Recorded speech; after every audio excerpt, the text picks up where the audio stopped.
श्री माणिकलाल उगरचंद शाह, श्रीमती विमल, श्री माणिकलाल शाह की स्मृति में श्री अजीत कुमार माणिकलाल शाह, सौभाग्यवती अनुपमा अजीत कुमार शाह बारामती, श्री शांति कुमार माणिकलाल शाह, सौभाग्यवती नीला शांति कुमार शाह बारामती, श्री प्रशांत प्रेमचंद शाह, सौभाग्यवती चेलना प्रशांत शाह इंदापुर। एक छोटा सा विकल्प जो कि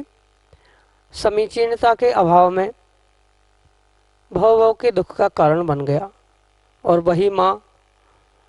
जो अपने पुत्र के प्रति विकल्प कर रही थी, वही त्रियंश पर्याय को प्राप्त करके और उसी पुत्र को खाने के लिए उद्यत हो गई।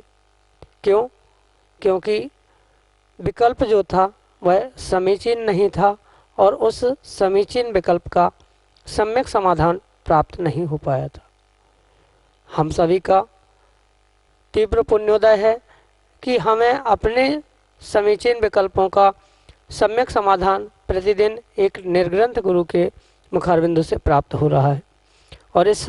समीचीन विकल्पों के सम्यक समाधान में देश देशांतर से अनेकानेक समीचीन विकल्प प्रतिदिन यहाँ हमें प्राप्त हो रहे हैं, और परम पूज्य मुनि श्री सुप्रभ सागर जी महाराज उनका आगमोक्त विधि से हम सबको सम्यक समाधान प्रदान कर रहे हैं। प्रारंभ करते हैं आज का सम्यक समाधान, और आज का पहला विकल्प दूध राजस्थान से सुनीता जैन वड़जात्या परम पूज्य मुनिश्री के चरणों में बारंबार नमोस्तु निवेदित करते हुए अपना समीचीन विकल्प रख रहे हैं कि महाराज जी, आज इतने तीर्थ क्षेत्र बनाए जा रहे हैं, क्या वहाँ मंदिर आदि सब चीज़ों के साथ साथ एक अस्पताल भी क्यों न बनाया जाए? हमारे समीचीन विकल्प का सम्यक समाधान करने की अनुकंपा करें। नमोस्तु महाराज जी, नमोस्तु। माँ, आपकी अपेक्षा से आपकी सोच बहुत अच्छी हो सकती है, पर मेरी व्यक्तिगत सोच और आगम के परिप्रेक्ष्य में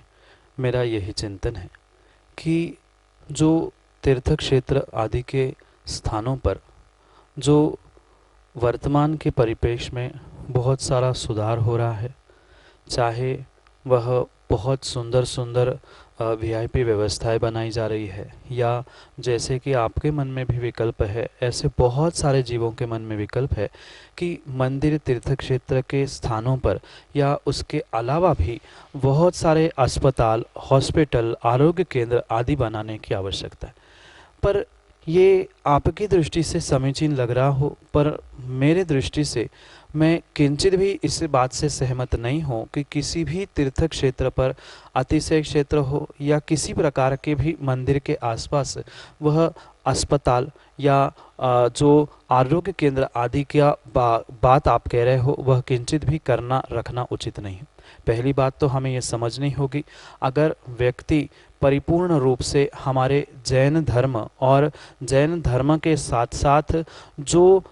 उस जैन धर्म के सिद्धांत है, जैसे अहिंसा, रात्रि भोजन का त्याग, चने पानी का प्रयोग और सच्चे देवशास्त्र, गुरु पर श्रद्धा, इन सिद्धांतों को जीवन में अगर पालन कर ले तो कभी उसे अस्पताल में जाने की ही ज़रूरत नहीं है, कभी डॉक्टर का मुंह देखने की भी आवश्यकता नहीं है। परिपूर्ण रूप से जो जो जैन दर्शन के, जैन धर्म के सिद्धांत महावीर भगवंत और हमारे पूर्वाचार्यों ने प्रतिपादित किए हैं, उन सिद्धांतों को जो अपने जीवन में धारण करता है और जो परिपूर्ण रूप से श्रद्धा पूर्वक देवशास्त्र गुरु की भक्ति, पूजा पाठ, दान आदि करता है, जो आगम ग्रंथों में श्रावक के लिए षडावश्यक का पालन बताया है, जो जो क्रियाएं बताई है, उन क्रियाओं को समय पर अगर वह प्रत्येक व्यक्ति करेगा तो क्या तीर्थ क्षेत्र ही क्या, कहीं अन्यत्र भी आपको अस्पताल आदि जाने की आवश्यकता ही नहीं पड़ेगी। इसलिए ये जो आपका विचार है कि अस्पताल तीर्थ क्षेत्र पे हो, दूसरी बात ये भी हमें समझनी होगी कि अगर तीर्थ क्षेत्र पर हम अस्पताल बनाएंगे तो अस्पताल में जो भी हिंसाएं होंगी, अगर माना कि वहाँ कुछ कैजुअलिटी होती है, कुछ ऑपरेशन आदि होते हैं,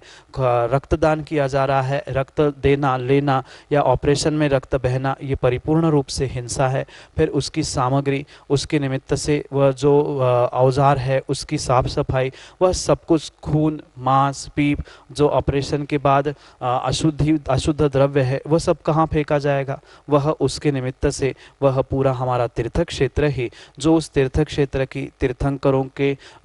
वह निषेधिका के रूप में या उनकी प्रतिमा आदि के रूप से जो पवित्रता है, वह स्वयं ही उस अस्पताल आदि के निमित्त से नष्ट हो जाएगी। और ऐसे भले ही जीवों को बचाने के लिए दृष्टि से हम वहाँ अस्पताल कर रहे हैं, दया करुणा से युक्त होकर कर रहे हैं, पर कुछ विषय हमें प्रैक्टिकली भी सोचने पड़ेंगे। उसके निमित्त से होने वाली हिंसा, वह अशुद्ध द्रव्य, उनका निसर्गज कहाँ होगा, उनको जो फेंकना है वो उसकी क्या व्यवस्था बनाई जाएगी, आदि आदि बहुत सारी बातों को हमें सोचना होगा। और हो सकता है वहाँ जो करुण क्रुदन होगा, रोना गाना होगा, उस अस्पताल आदि में किसी की मृत्यु हो गई, किसी का कुछ हो गया, तो वह वहाँ जो निगेटिविटी फैलेगी वह उस क्षेत्र के लिए और वहाँ की शांति और वहाँ के एक प्रसन्न वातावरण के लिए, पॉजिटिविटी के लिए घातक हो सकती है। इसलिए परिपूर्ण रूप से आगम के और हमारे परिप्रेक्ष्य में किसी भी तीर्थ क्षेत्र पर अस्पताल, हॉस्पिटल, आरोग्य केंद्र, स्वास्थ्य केंद्र, किसी भी प्रकार का ये जो वर्तमान में करने के विचार आपके मन में आए हैं, ऐसा नहीं होना चाहिए। हाँ, उसके स्थान पर वो हो और तीर्थ क्षेत्र या मंदिर अपने स्थान पे हो, पर मैं पुनः यही बात दोहराना चाहता हूँ कि जो सच्चे मन से, सच्चे भावों से देवशास्त्र गुरु की भक्ति करेगा और जितने कायदे कानून आगम में आचार्य भगवंतों ने षडावश्यक रूप, श्रावकों के कर्तव्य रूप बताए गए हैं, उन नियमों का, कर्तव्यों का अगर पालन करेंगे तो हमें अस्पताल की ज़रूरत ही नहीं पड़ेगी, डॉक्टर की भी ज़रूरत नहीं पड़ेगी। हाँ, क्वचित कदाचित कभी तीव्र पूर्व कर्म के उदय से कोई बीमार भी पड़ जाए तो उसकी व्यवस्था कहीं अन्यत्र होनी चाहिए। इसका मतलब ये नहीं कह रहा हूँ कि जैन समाज के अस्पताल नहीं होने चाहिए, हॉस्पिटल नहीं होने चाहिए, हो, पर वह तीर्थ क्षेत्र पे नहीं हो, क्योंकि दोनों की ऊर्जा अलग है। एक नेगेटिविटी फैला सकता है और एक पॉजिटिव ऊर्जा से भरा परिपूर्ण है, तो वहाँ पर वह नेगेटिविटी बढ़कर वहाँ की अतिशयता कम होने की संभावना है। इसलिए वह दोनों का स्थान भिन्न भिन्न परिपूर्ण रूप से हो, यही हमारे आगम के परिप्रेक्ष्य में आपके लिए सम्यक समाधान। शिवानी उखड़कर, रिसोड, वाशिम, महाराष्ट्र से कह रहे हैं कि महाराज जी, पुण्य के उदय से परिग्रह इकट्ठा होता है, ये बात सच है, किंतु ये बताने की कृपा करें कि क्या पाप के उदय से वैराग्य होता है? हमारे समीचीन विकल्प का सम्यक समाधान करने की अनुकंपा करें। नमोस्तु महाराज जी, नमोस्तु। परिग्रह इकट्ठा होना या परिग्रह, धन संपत्ति आदि प्राप्त होना, ये पुण्य नहीं है, अपितु पुण्य के निमित्त से जो पुण्य का मल शेष रहता है, यानी पुण्य उदय में आने के बाद जो उसका मल शेष रूप से रहता है, जैसे अगरबत्ती जलने के बाद जो राख जमीन पे पड़ती है, वह जैसे अगरबत्ती सुगंध देने के बाद जो राख पड़ी है, वैसे ही पुण्य के उदय में आने के बाद बचा हुआ जो मल होता है उसको ही हम परिग्रह कहते हैं। और उसके निमित्त से बहुत सारे जीवों में यह भ्रम है कि वह परिग्रह ही वास्तव में पुण्य है या पुण्य के उदय से मिला है। सर्वथा ऐसा नहीं है। पुण्य का उदय तो आके निकल गया, उसके बाद बचा हुआ उस पुण्य के उदय का जो मल होता है वह धन संपत्ति या परिग्रह छोड़ के जाता है। और व्यक्ति उस परिग्रह का किस प्रकार से और कैसा प्रयोग करता है, उस पर वह वर्तमान में पुण्यात्मा है कि पापात्मा है, वह निर्भर करता है। अगर उस परिग्रह को वह परिपूर्ण रूप से अपने भोग, आकांक्षा, विषय, वासनाओं में लगा रहा है, तो परिपूर्ण रूप से वह जो पुण्य का मल हमें प्राप्त मिला था या पुण्य का फल हम उसे जिसे कह सकते हैं, उसको हमने पाप का बीज बना के आने वाले समय के लिए हमने पाप का आश्रय भी किया और वर्तमान में भी हम उस पुण्य परिग्रह का या पुण्य का भोग करने के निमित्त से वर्तमान की अपेक्षा में भी हम पापात्मा हो गए और पाप ही हमने उस समय पर इकट्ठा किया। और ये भी आपके मन में भ्रम है कि परिग्रह पुण्य से मिल रहा है तो उसको छोड़ने के भाव क्या पाप से हो रहे हैं। ये भ्रम आप बिल्कुल अपने भीतर से निकाल देना। जितना आप परिग्रह को इकट्ठा करने को पुण्य मान रहे हैं, यह तो भ्रम है ही, पर उससे अधिक बड़ा भ्रम यह है कि पाप के निमित्त से वैराग्य नहीं आता, पर ये परम सत्य समझना कि पुण्य से भी जब तीव्र तीव्र सातिशय पुण्य यानी जन्मों जन्मों का पुण्य जब इकट्ठा होता है, तब जाके कभी किसी के वैराग्य प्राप्त करने के या वैराग्य के परिणाम होते हैं। वह जो परिग्रह आपके पास इकट्ठा हुआ है वह तो उस पुण्य का मल है, पर जिसके परिणाम वैराग्य के हो रहे हैं, उस परिग्रह को छोड़कर दीक्षा आदि लेने के हो रहे हैं, मोक्ष मार्ग पर बढ़ने के हो रहे हैं, वह पुण्य का मल नहीं है, अपितु वह वर्तमान में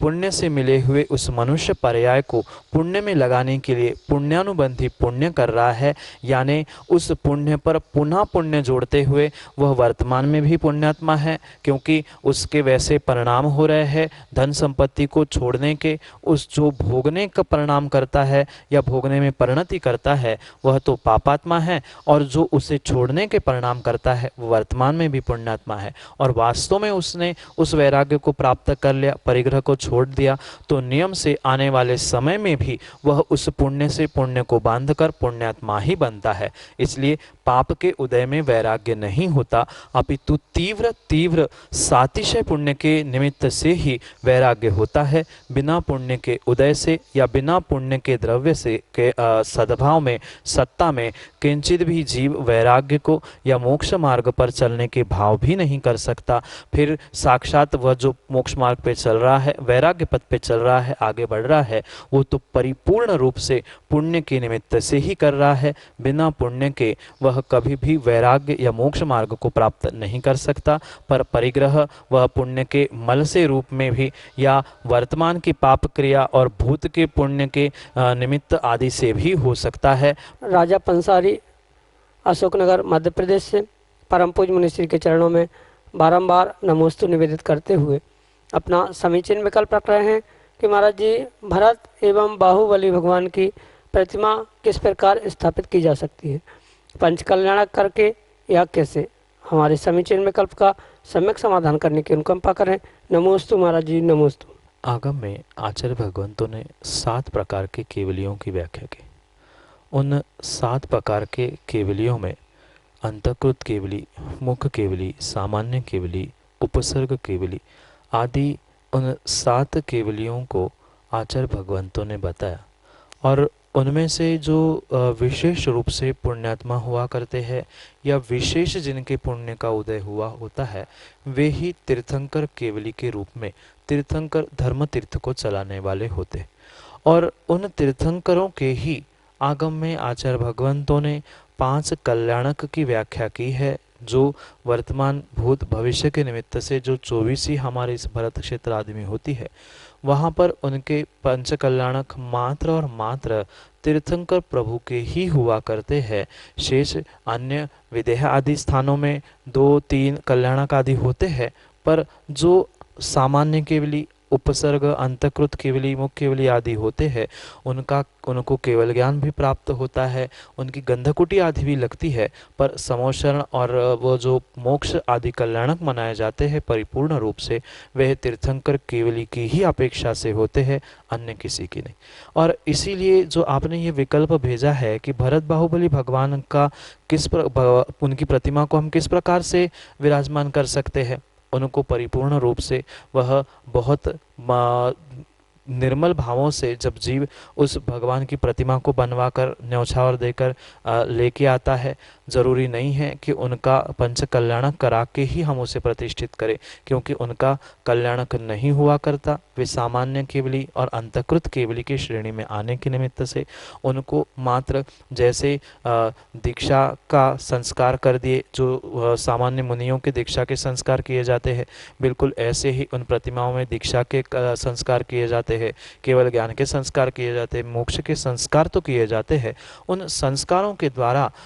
उस भगवान की प्रतिमा को हम भगवान बनाते हैं, पर यह भी बात समझे कि किंचित भी किसी भी प्रकार से उनको कल्याणक के रूप में आगम ग्रंथों में स्वीकार नहीं किया। अगर ऐसा होता तो आपको बाहुबली भगवान के मोक्ष कल्याणक, केवल ज्ञान कल्याणक आदि की तिथियां पता होती, भरत भगवान की पता होती, पर ऐसा कहीं भी आगम में उल्लेख प्राप्त नहीं होता। और वे सामान्य आदि केवली की श्रेणी में आने से तीर्थंकर केवली नहीं होने के कारण से उनका पंचकल्याणक नहीं मनाया जाता या पंचकल्याणक के द्वारा उनको प्रतिष्ठित नहीं किया जाता, अपितु सामान्य रूप से मात्र उन तत्त क्रियाओं के संस्कार करके ही परिपूर्ण रूप से उनकी प्रतिमाओं को विराजमान किया जा सकता है। यही आपके लिए सम्यक समाधान। प्रवीण जैन, टीकमगढ़, मध्य प्रदेश से परम पूज मुनिश्री के चरणों में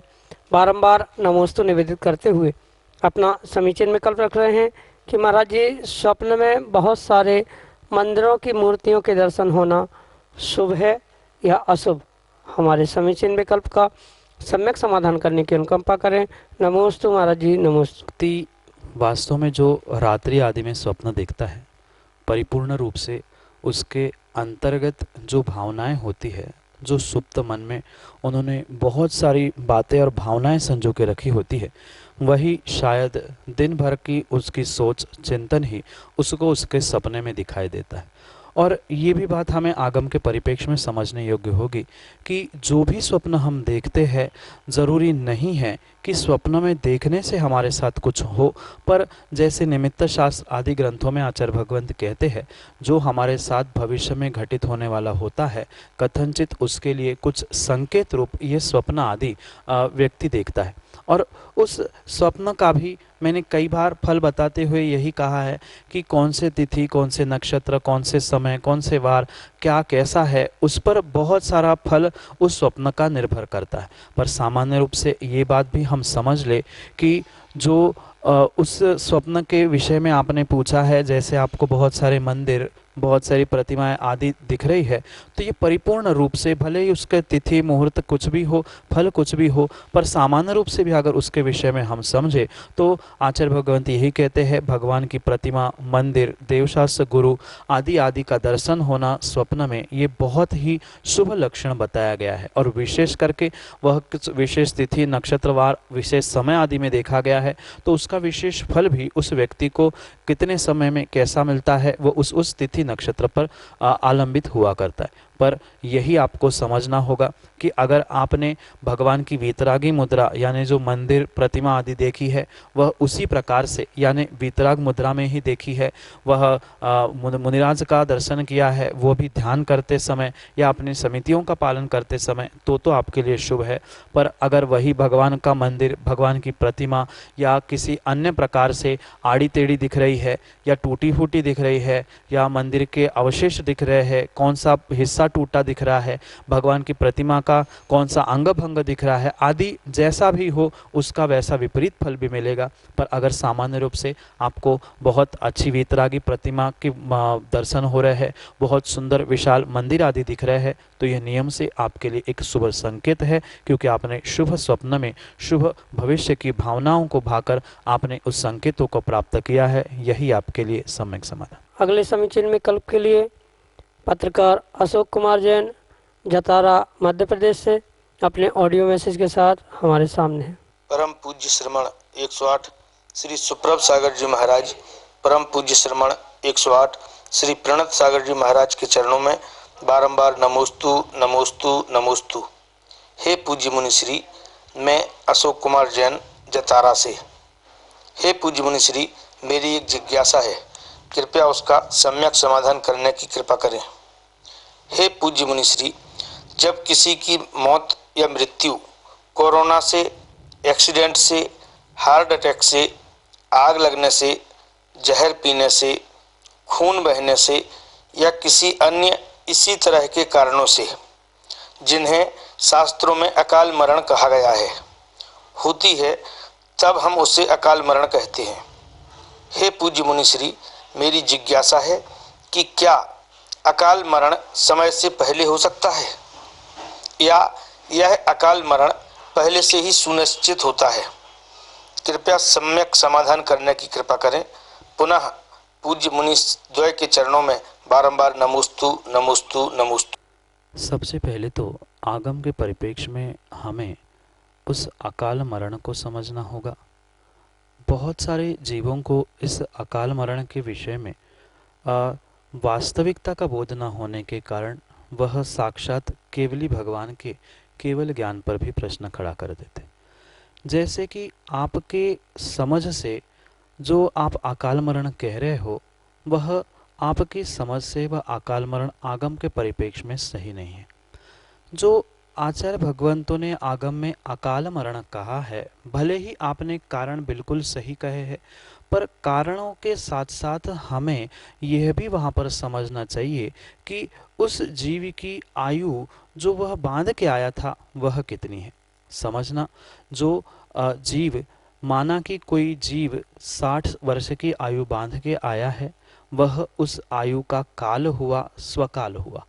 और उस 60 वर्ष पूर्ण होने पर अगर उसकी मृत्यु हो रही है तो ही उसे काल पर मरण हुआ ऐसा कहा जा सकता है। पर उसके अलावा उसके पहले कभी भी, यानी माना कि उस व्यक्ति ने जिसने अपनी मनुष्य पर्याय की 60 वर्ष की आयु बांधी थी और 60 वर्ष की आयु लेकर वह मनुष्य पर्याय में पहुंचा और अचानक से एक्सीडेंट हुआ या खून, कोरोना आदि किसी भी कारणों से, जो कारण कुछ भाग पहले हमने समझाए थे, उन कारणों से अगर उसकी मृत्यु 40 वर्ष में हुई, 35 वर्ष में हुई है तो उसे ही अकाल मरण कहा है। संक्षेप में आगम के परिप्रेक्ष्य में हम इस प्रकार से समझे, जो आयु के निषेकों का समय यानी आयु बंध का जो समय लेके आया था, उन पूरे आयु के निषेकों को या पूरे वर्षों को बिना भोगे ही उसके पहले जो मृत्यु हो जाती है उसको ही अकाल मरण कहते हैं।